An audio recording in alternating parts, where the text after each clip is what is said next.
YouTube, what's going on? This is PokeTCG Gamer back with another video, and in today's video I'm going to be going over my week 6 match in the NPL Majors versus Gypsy King, coach of the Sydney Sharpedos. Basically, Gypsy is someone who I don't want to say used to, because I still look up to him in draft league format. He's someone who has kind of mentored me from minors. Always give me advice, give me mocks, just help me out along the way. And now we're actually both in majors. Obviously he is, and I just came up this year, and now we get to play each other. So pretty cool that I get to play someone who's helped me so much in draft league. But basically, he does have a very, very scary team, which we did have to prep for, unfortunately. So let's just get into what he has. So his team consists of Landorus T, which is his Z-Move user, which is a very, very scary Z-Move mon. Celesteela, Mega Diancie, Hydreigon, Decidueye, Suicune, Gotham, Quillfish, Licky, Piloswine, and Throw. So pretty much what I expect from him is I expect some combination of the 7 mons I'm about to say: Orlando T, Celesteela, Mega Diancie, Hydreigon, Suicune, Gotham, or Quillfish. I guess I could also kind of see Decidueye, but I don't really see Licky, Piloswine, or Throw coming. So basically, though, this is the team that I built. We have Mega Sharpedo, Azelf, Thundurus, Audino, Roserade, and Scizor. So basically, first Pokemon that I have is Mega Sharpedo. This is the mon I started with. If you just look at his team, he has very few things that want to switch into this thing. Aqua Jet priority helps me pick off things like maybe a Scarflando that's weakened, a weakened Mega Diancie, and I didn't really need a third coverage move. I didn't need Waterfall, as Crunch, Ice Fang, and Psychic Fangs all boosted by my ability. All those moves, his team is extremely hard. So Psychic Fangs hits the Quillfish very hard. Crunch hits his entire team very hard. The only thing that isn't really 2 KO'd is Suicune, which is still 3 KO'd by Crunch. And if I can get some spikes up with Roserade, that would definitely help out. But basically, this thing is just meant to break through his team, and because of how slow his team is, I'm pretty much able to Mega Evolve just basically as soon as I bring it in. I don't need the speed boost this game, and the speed is just to outspeed max speed Landorus. So that is the Sharpedo set. Next up we have Azelf, this rocker this week, Stealth Arc's Taunt, Knockoff, and Iron Tail. Iron Tail, just in case Mega Diancie wants to Mega Evolve in front of me and prevent my rocks, I can kill it. Knockoff gets rid of Scarfs on things like Hydreigon. If he wants to lead off with Hydreigon and just try to Dark Pulse punch me, I can knock off his Scarf and proceed to get my rocks.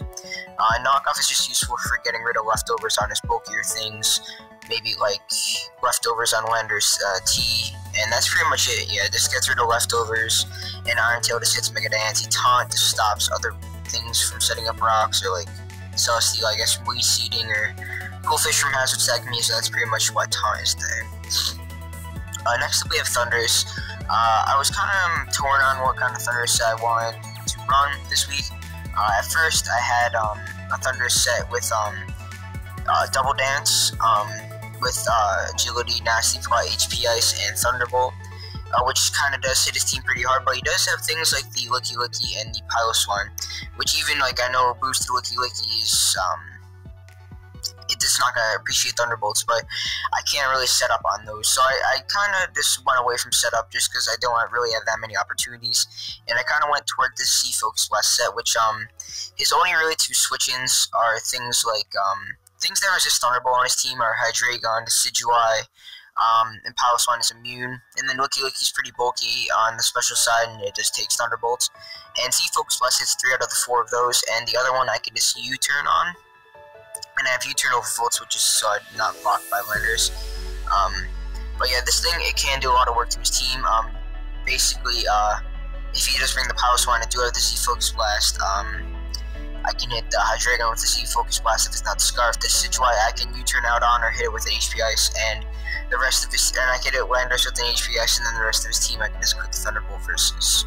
So that is it for the Thunders. Next up we have Adino with the Shed Shell and a mainly defensive set with Ice Beam, Encore, Wish, and Protect, basically to try to deal with Sealanders with Protect and Ice Beam to hit it pretty hard. Even though we only have 60 special attack, it's an easy 2-KO. Unfortunately, it doesn't have the Gotham, so I'm kind of in a situation where like even if he brings Gotham and I don't bring Shed Shell, I'm kind of screwed. But I do. Leftovers are just super nice on Adino, especially since I don't have I didn't bring Defoxes for this week. Rocks are just going to be annoying for my Adino because I don't have Leftovers, and Leftovers Protect pretty much eliminate Stealth Rock damage that I take. But I did have to opt for this Shed Shell because this thing is pretty important for the Landers. It's a pretty straightforward set. Encore is just like Encore something like Suicune into Calm Mind. I could Encore like Celesteal into Leech Seed and go into Roserade, things like that. Next up we have our Roserade here with Sleep Powder, Spikes, Giga Drain, and Sludge Bomb.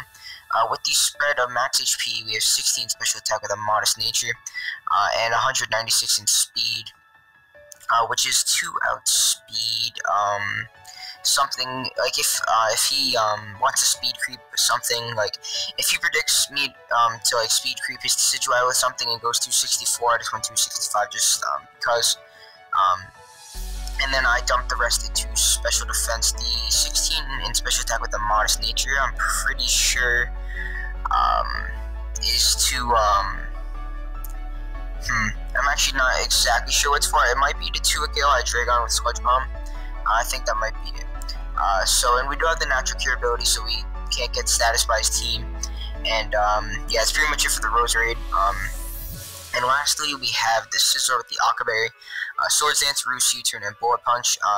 We have the 20 in speed because we don't want to speed tie with things like his Gothitelle.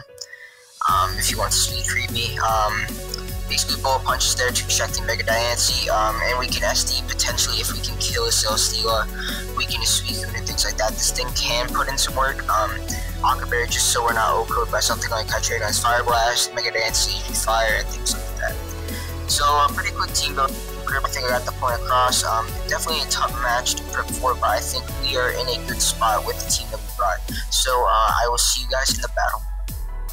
And we are back, guys, and we have the replay of my battle versus Gypsy King. As you guys can see, he brought a team consisting of Volando. Definitely expect the Z move on that. Decidueye, Celesteela, Gothitelle, Hydreigon, and Suicune. So, a couple of the things that I thought he could have brought that he left behind are the Quillfish and the Mega Diancie. Both pretty understandable. Quillfish, if he brought Quillfish and Suicune, that kind of stacked onto his Thunder's weakness. So I kind of expected only one of those.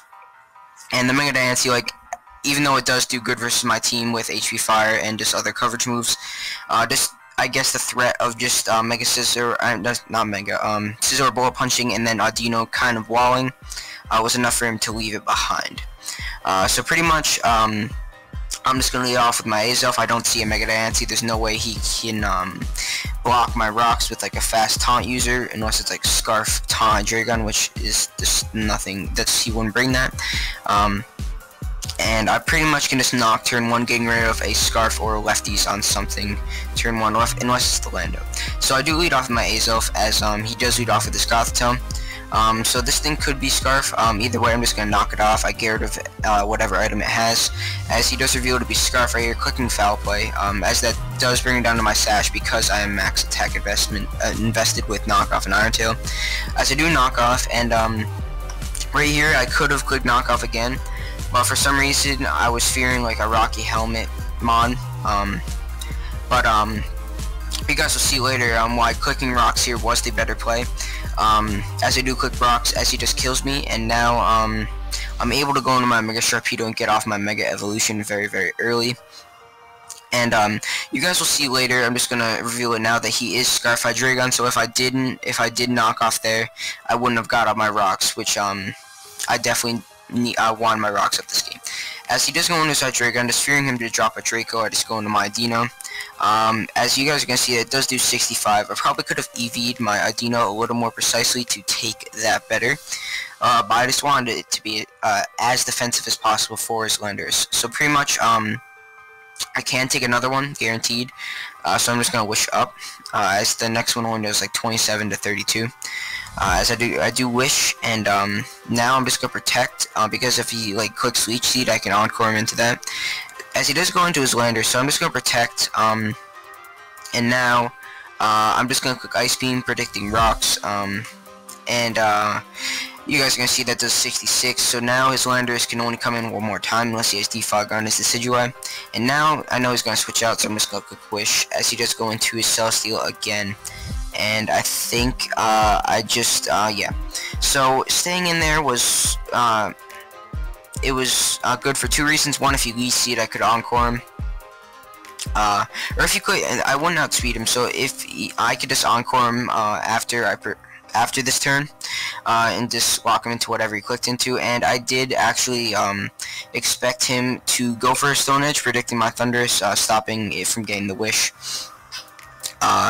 So I did Encore him there, predicting him to Leech Seed. I did not protect. I don't know why I was saying that. So I Encore him there, and now he's locked into Stone Edge. As now I think I go into my Roserade, not really predicting the Suicune 100%, just knowing that Stone Edge wouldn't do that much damage. So now I think I just go for a Sludge Bomb. As he goes into his Decidueye, it only does 20, as I do get the poison, so now he's at half.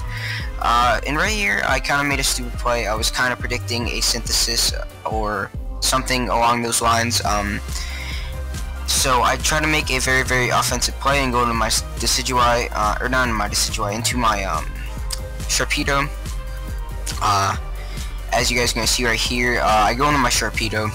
As he does right here, he clicks U-turn. So I kind of wish I had set up a spike there, but I didn't, so can't do anything about it now. I am in range of a Dark Pulse, and so I'm just going to go into my Audino. Trying to see what he wants to go for. I know I do go into my Scizor. Because of my HP investment, I was out of range of a Dark Pulse, so I don't know why I say I wasn't. So right here I'm just going to U-turn. I want to keep up momentum as I just U-turn, and I haven't seen an item so far. And right here I go into my Audino. I could have went straight into my Thundurus, but I was still fearing a what's it called? The Electric Resist Berry, which is slipping my mind, the Wakan Berry. So now he goes into his Suicune, as I'm just going to protect, seeing what I wanted to go for with the Celesteela. Now he throws off a Scald. I'm just going to throw off a Wish, and now I'm kind of free to just go into my Roserade, as Regen is going to get me back up to almost full. As he's just going to Scald again, he does not get a burn, yep, and I'm now full. So now I think I just fire off a Sleep Powder. No, I fired off a Spike. I could have fired off a Sleep Powder there, but he could have went into his Decidueye, and I didn't want to just lose a turn completely. So now I go for the Sleep Powder, I miss. He goes for Flamethrower, he does 40. I could have went for Sleep Powder right here, but I kind of predicted him to sleep off his Landorus or either go to Decidueye. So right here I set up another Spike. As he does this, decide to stay in Heavy Slam, doing now 61. And now I'm just going to click Sleep Powder again, and I miss again. So a few reasons why this is unfortunate. If this was asleep, that would definitely help my Scizor later. It just, if this thing was asleep, I could have gotten up all 3 layers on my spikes, which wouldn't matter a ton, but it still would have helped versus the Suicune. Like, the 2 misses weren't huge, but just having this thing asleep, my Roserade wouldn't be so low, for one. But I can't really do anything about that. It's Sleep Powder, it's gonna miss. It wasn't really the biggest deal, but it did play a little bit of an impact. So he's just gonna kill me off with Heavy Slam, and now I am kind of forced into my Thundurus. Even if he's Wakan, I can't kill him in any other way now. So I'm just gonna click Thunderbolt.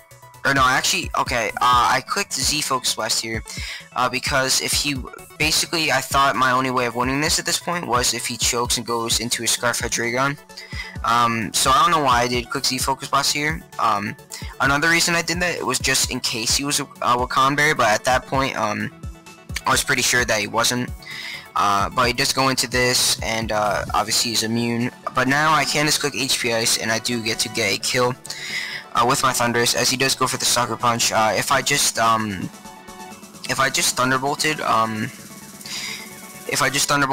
the Decidueye or the Celesteela, I wouldn't have had that chip damage on me, which also plays a little bit of a role, because now he's kind of free to go into his Hydreigon, and I was pretty sure he's just gonna Dark Pulse because that killed, but he actually did decide to drop a Draco, which I'm not sure why he kept on dropping Dracos. For one, because this possibly let my Scizor come in to roost, and actually this is the main part where missing the sleep powers hurt me, because if the Celesteela was asleep, I wouldn't have had to U-turn hard here. I could have just roosted here, but because I can't let the Celesteela just come in, I am going to U-turn now.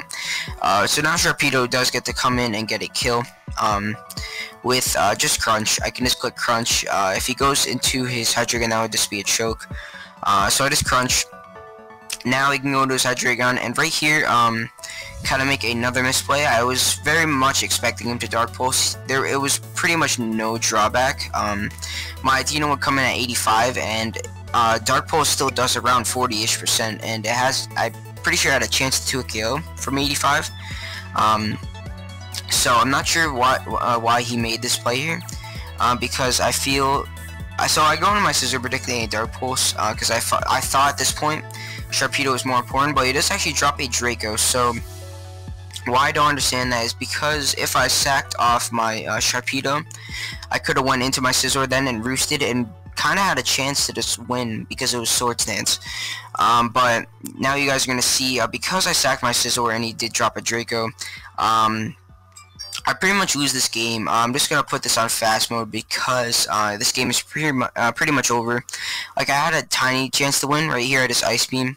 And now he just goes for Scald as I just click Encore, but because, or no, I click Wish and now I click Encore. But because of pressure, I really only have 2 more Encores when I could have had like 4 more. But basically, I can't touch this thing. I can only touch it with Ice Beam, and I can't go into my Sharpedo because it would come in at 13 and die to Scald. So these series of turns is pretty much me just trying to like stall him out of Scalds, I guess, but I wouldn't be able to do that because of my limited amount of Encores, and I would eventually run out of Wishes and Protects.